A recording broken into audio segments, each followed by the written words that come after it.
Hey, it's Nikita representing Black Script Studio.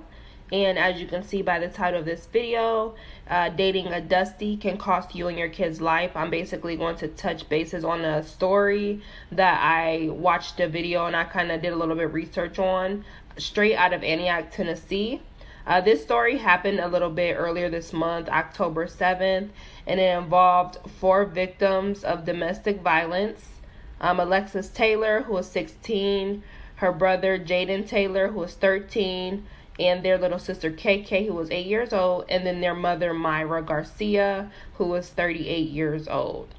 So their mother Myra was dating a guy named Jermaine Agee, or what I'm going to refer to him as is a Dusty. He was 37 years old, and unfortunately he did take the life of Myra Garcia and Jaden Taylor due to domestic violence. So the reason for this video today is I want to take a fair approach on explaining the ramifications of not getting rid of dusty men and not knowing when to eliminate dusty men out of your life, and how straggling along dusty men can really cost you the life of your children. I really want this video to wake somebody up. If I could just touch one person with this video, that's all that I care about. That's all that matters. And if you don't know what a dusty is, or if you never heard of the terminology when it refers to dusty men, it's basically a low life, no potential loser of a man who doesn't know his position as a man, and he basically lives off of the back of women, and he takes advantage of weak, low self-esteem women. That's like bait for him. Weak, low self-esteem women are bait. So dusty men are basically losers. No one wants a dusty. They're frowned upon. So I do want to go ahead and give you guys a little summary, a little bit more about what happened. So I did go ahead and insert a clip. I want you guys to take a look at the story, and just I'll be back after you guys watch this clip. Some big breaking news this morning out of Antioch, where police are searching for the suspect in a deadly stabbing.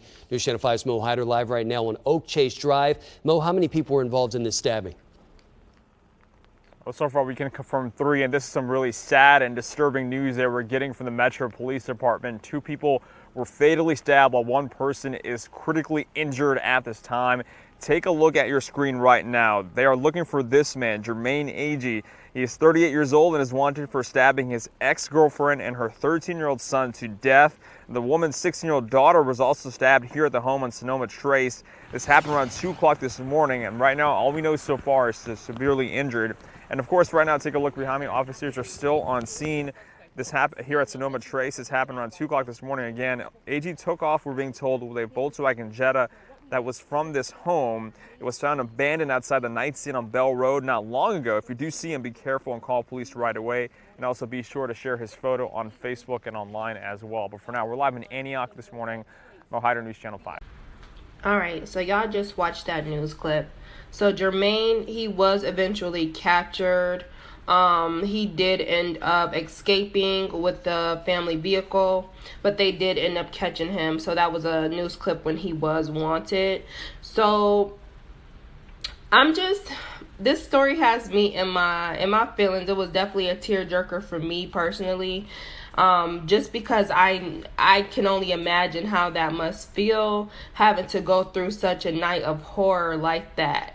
And I feel that us as women, we have to better armor ourselves to protect our family, to protect our children, and to not invite any men around our children if they are not their father or if they are not even their husband. You have to be very selective on who you allow to be around your children. And we also, as women, have to stop being so weak for love, so weak for attention, because we end up receiving the type of love that is not love at all. Love is gentle, love is giving, love is caring, love is resourceful, love is not abusive, it doesn't hurt. And we have to stop dating these poverty-stricken men who are broke mentally and who are also broke physically.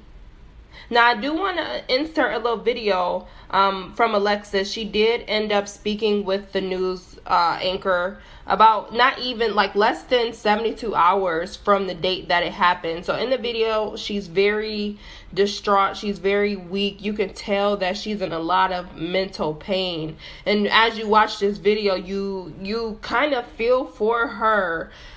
And it's just really sad. And I know I was reading the comments in the comment section down below the video. Everyone was pretty much saying how they should have waited to do the interview. They should have waited. They could have waited. You know, that she was very down. But I feel that I agree with them at first, but then I kind of thought about it. Like, no, we need to see this hurt. The victims need to see this hurt. People need to know that this could be them. So I felt like it was very necessary for us to see this hurt, because you kind of feel it in your chest just watching her express her pain and her emotions. So I'm going to go ahead and show you a small clip of Alexis' interview that she did with the news anchor. Like I said, this was less than 3 days after everything went down. So I'm going to go ahead and show you guys this clip, and I'll be back. I didn't like him either. My brother didn't like him at all. I had no problem with him. It was just to a certain extent where I had to like question things. Like, I had to ask my mom about certain things. Like, why'd she come home with scratches on her face and stuff like that. But Jaden didn't like him at all. Jaden didn't want him in the house. But then again, it's not like Jaden was disrespecting him. He still respected him as an adult. He just didn't like him. And Jermaine knew that. Somebody trying to break in my door. My door was locked. And I saw by the doorknob that it was cracking, and he had kicked it open. And he just came in and started attacking me and stabbing me. I was just screaming as loud as I can. That's when he was just cussing me out while he was stabbing me. He had a lot of anger. And my mom came and pushed him off of me, and that's when he hit her too in the head with the knife. But he hit her multiple times to where her head was busted. It was bleeding. And my adrenaline was up so high, I didn't feel no pain until I looked down and I saw blood just gushing out my stomach. On where all this anger came out, because she did nothing to him. She did nothing but help him. He had nowhere to stay. He had no money. He had nothing. And my mom let him stay in her house to help him. But he was so, like, I don't know how to explain it. He was so controlling. Every time we'd go out of town, he'd call our phone a billion times. He always had to know where we were at every second. He'd always tell her to hurry up and come home and pick him up and do this and do that. So he was asking her what other men has she slept with. She was yelling at him. And she was like, she didn't sleep with nobody.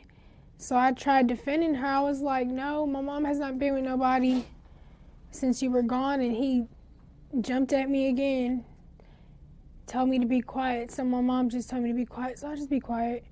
That's when he asked for the PIN number to the rest of her cards. She gave it to him. That's when he told us we're all gonna die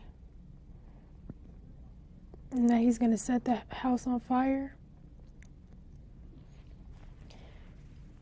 And I didn't believe he had killed my brother. But at the same time, I know if he hadn't have caught my brother off guard, I would have somehow had the chance to save him. So. Alright, so y'all just watched Alexis's interview with News 4. So as y'all can see, like, she was extremely devastated, as anybody would be. And I want to touch a little bit about what Alexis said in her interview. In her interview, she said that, you know, her mom wasn't trying to do anything but help him. He was staying in their house. You know, she would give him money because he didn't have anything. And that's what I refer to as a Dusty. Dusty one-on-one. You don't give no man anything. A man is supposed to provide. You cannot give a man anything, because then you will coddle him and you will disable him as functioning as a man. And ladies, I'm going to just tell you this right now. You cannot help a grown man. The only help you can provide a man is no help at all, which will essentially allow for him to be able to help himself. And dusty men, they're not mad at anyone particular. Who they're mad at is their self. They're mad at the world. They're mad because they haven't amounted to anything in life. They haven't accomplished anything. So who do they take it out on? Innocent victims such as women. And their easiest target is low self-esteem women. That's why I'm a big advocate on self-esteem. You have to have some sort of self-esteem. You have to have some sort of standards so that you can know who to allow, who to accept into your life. Because if you don't have any standards, you don't have any self-esteem, anybody comes walking up and then they have easy access to you. Low accomplished and non-ambitious men should be avoided at all costs. All cost. And it's really sad and just devastating just hearing her story and her express just her pain, just losing her mother, losing her 13-year-old brother in such a violent and ill manner. And just, you know, from her interview when she let out that sigh and just saying that she could have saved Jaden. She could have saved him had she was in the room, or had he not caught Jaden off guard. You could just see it in her eyes that she's blaming herself for what happened. And she's going to carry that around for her for a very long time. And it's not her fault. It's not her fault at all. It's a parent's job to protect their child. And now she has to carry around that weight of her mother and her brother being brutally murdered. She said that I could have saved Jaden. I could have saved him. So she really feels that she could have done something differently when in reality it was nothing that she could do. It was her mother's job to protect her. And I'm not blaming the mother, but I'm blaming the Dusty. But I am going to say, as a mother, you should be accountable for your children. That is your main priority. So it was her job to protect her children, essentially. So I just feel that we need to protect ourselves as women so we can protect our children. And I do have the full-length video, and I'll leave that in the description box below. So I am going to wrap up this video. You tell me what you feel about dusty men. What are ways that you avoid dusty men, and how do you kind of coddle women out of being in a domestic relationship? Like, I feel like no one can stop a woman from being in a domestic relationship, but that woman, she has to eventually come to her senses and realize that she is worth it and that she is better off. But low self-esteem women are easy targets for dusty men, for weak men. So tell me what you guys think in the comment section down below. I would love to hear your thoughts. And don't forget to like, comment, and subscribe.